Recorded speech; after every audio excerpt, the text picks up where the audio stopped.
선화공주는 모모가 아니다.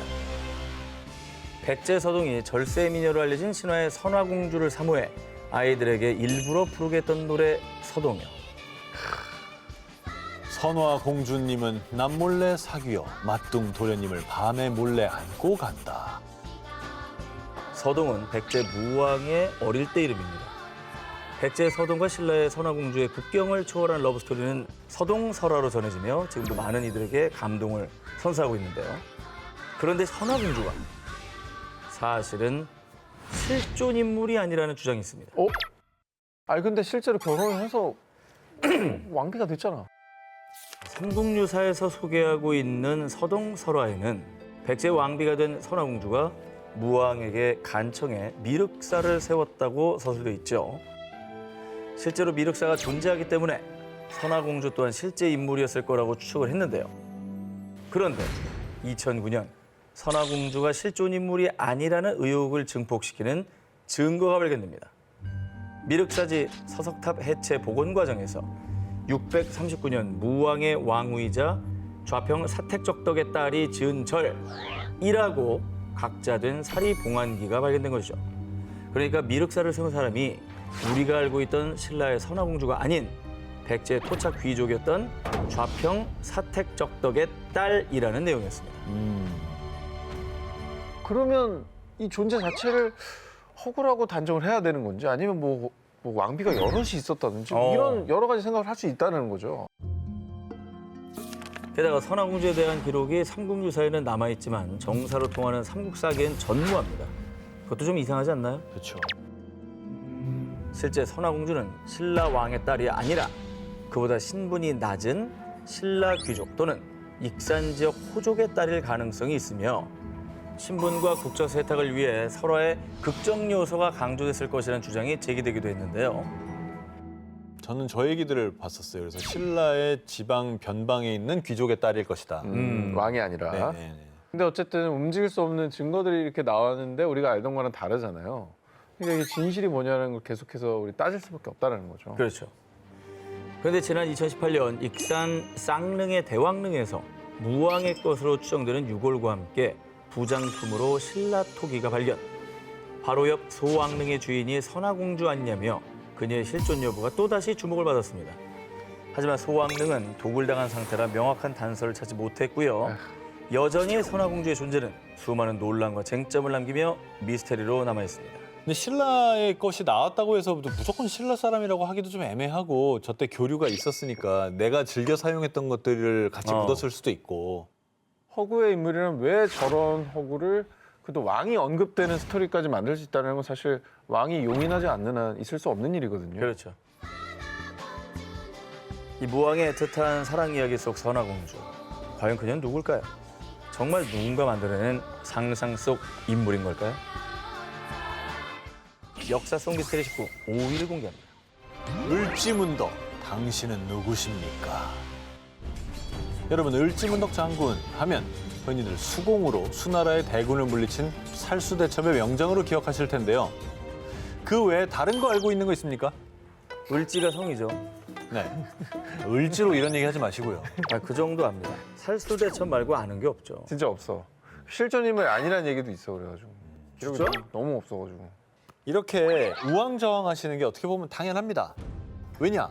을지문덕 장군이 언제, 어디서 태어나서 어떻게 자랐고 또 언제 어떻게 죽었고 심지어 을지문덕의 이름은 맞는지 관직명인지 미스터리 그 자체 기록에 남아있지 않기 때문입니다. 그렇군요. 오로지 살수대첩에 대한 기록만이 후대에 작성된 삼국사기 열전의 을지문덕전과 1931년부터 연재된 심채호 선생의 조선상고사에 자세히 등장할 뿐입니다.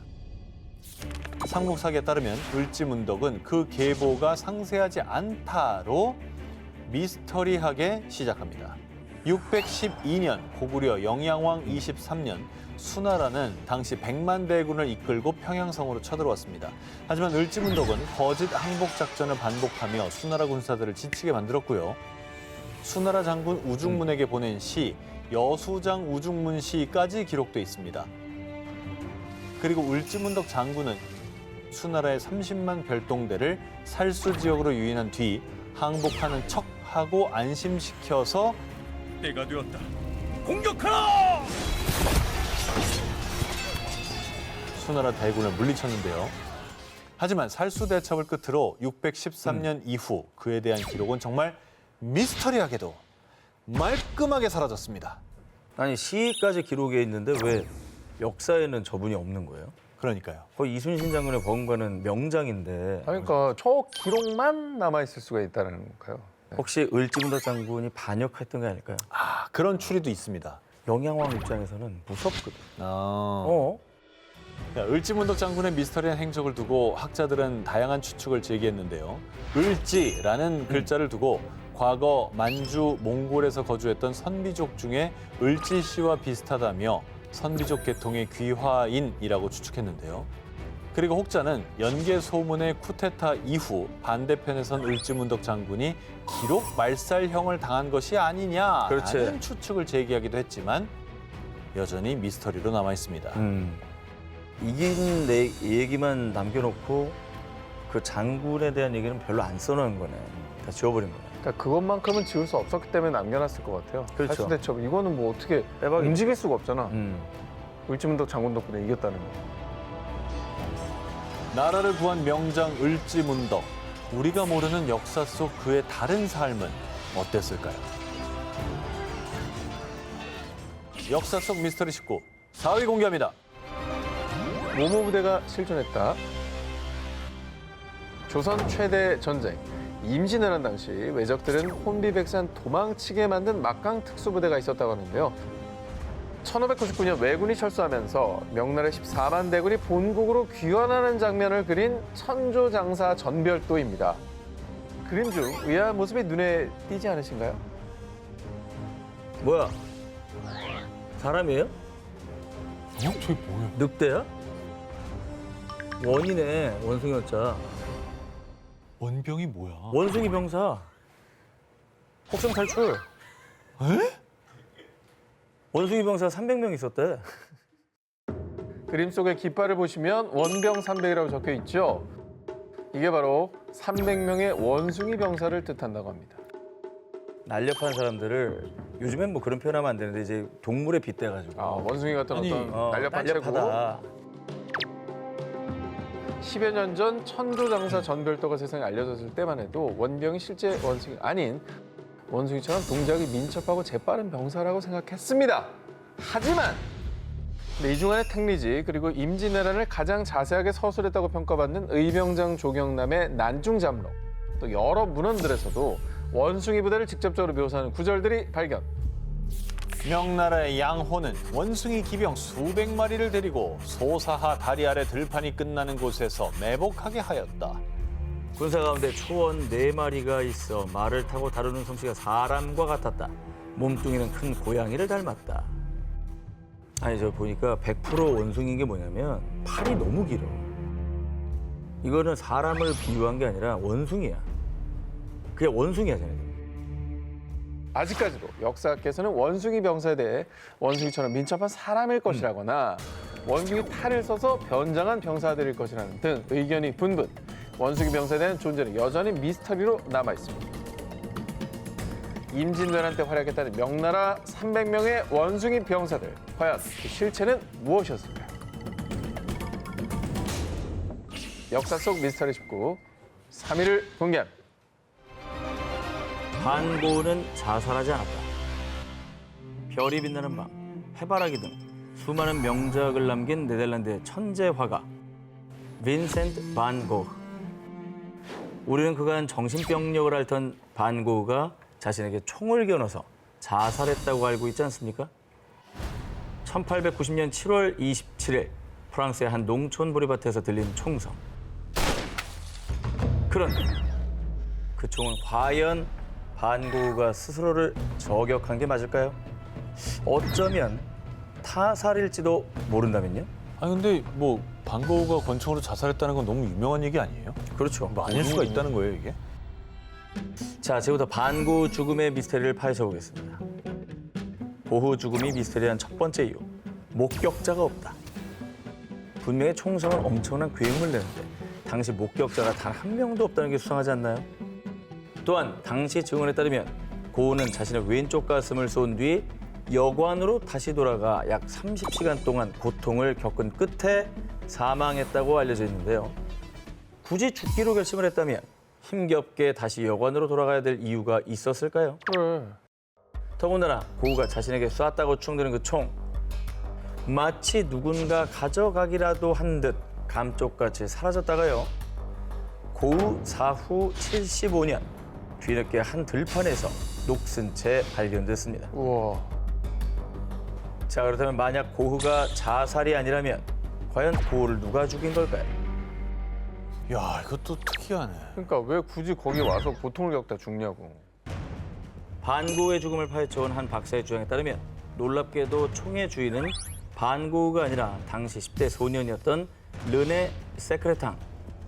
총을 가지고 장난을 치던 르네가 우발적으로 총을 쐈고 그대로 반고우가 총을 맞은 것이라 추측. 이후 소년의 미래를 생각했던 고우가 자신의 죽음을 자살로 가장했던 게 아닐까 추론했습니다. 하지만 자신이 범인이 아니라며 결백을 주장한 르네. 그는 정말 범인이 아닌 걸까요? 의문점은 또 있습니다. 사건 전날 고우는 평소보다 더 많은 물감을 주문하는가 하면 보리밭에 나갈 때 화구를 짊어지고 나갔다는 겁니다. 즉 예술에 대한 의지가 남아있는데 왜 자살을 하겠냐는 것이죠. 이게 미스터리라는 겁니다.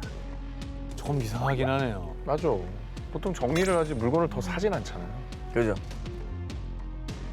고우에게 박힌 총알 한 발, 고우의 죽음에 얽힌 진실 무엇일까요?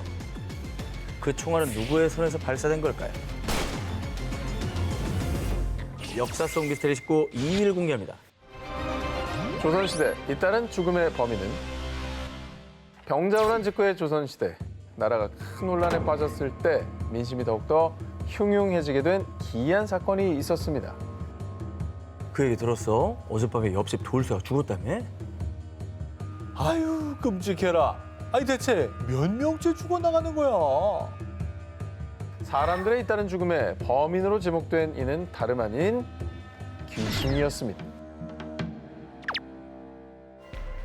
의병장 조경남이 기록한 난중잠록에 따르면요. 인조 15년 7월 한양에 요귀의 변이 있어 밤마다 인가에 소리를 내며 출입하며 사람들이 가위에 눌려 죽는 일이 많았다. 회회 하는 소리를 낸다는 일명 회회 귀신이 출몰. 이는 난리에 죽은 원통한 귀신들로 주로 비 오는 밤에 나타나 사람들을 가위에 눌리게 죽인다는 소문이 돌았고요. 한양에 이어 삼남 지방까지 그 피해가 확산. 조선 각지에서 사람들을 죽이는 회외 귀신에 대한 공포가 급속도로 퍼져나갔습니다. 야, 이거 뭐 그냥 소문으로 끝난 게 아니라 실제로 가위에 눌려 죽은 사람이 있다니까. 그게 정말 귀신의 소행인가? 그건 말이 안 되잖아요, 근데. 회외 귀신을 단순 괴담으로 치부할 수 없는 게 사람들이 연쇄 사망. 혹시 누군가가 자신의 살인을 회외 귀신 괴담으로 포장해 실체를 감췄던 건 아닐까 하는 의혹이 드는데요. 이에 민심이 소란스러워지자 실제 조정에서도 이 귀신의 정체를 알아내려고 의금부가 조사에 착수. 위령제를 지내는 등 조치를 취했지만 사람들의 공포심은 쉽사리 사그라들지 않았고요. 이에 한간에서는 회회의 귀신 괴담은 조정에 불만 있는 세력들일 겁니다. 전쟁으로 가족을 잃거나 포로로 잡혀갔다가 도망쳐온 사람들이 나라 망하라고 괴담을 유포한 거죠. 라고 주장하기도 했습니다. 하긴 뭐 지금처럼 무슨 과학 수사나 뭐 CCTV나 이런 게 발달하기 전에 뭐 검시관은 있었겠지만 뭐 얼마나 정확했겠어요. 그죠? 네. 그러니까 이게 미스터리가 많이 있었을 것 같아요. 사람들이 잇따라 죽어나갔던 공포의 회외 귀신 소동. 그 괴담의 이면에는 귀신을 앞세워 자신의 죄를 감출했던 악한 살인자들이 있었던 건 아닐까요? 도사란 무엇이냐? 바람을 다스리고 땅을 접어다니며 부적을 쓰며 도수를 부리거나 TV 드라마 환원 속 수기로 멋지게 술법을 쓰는 술사들.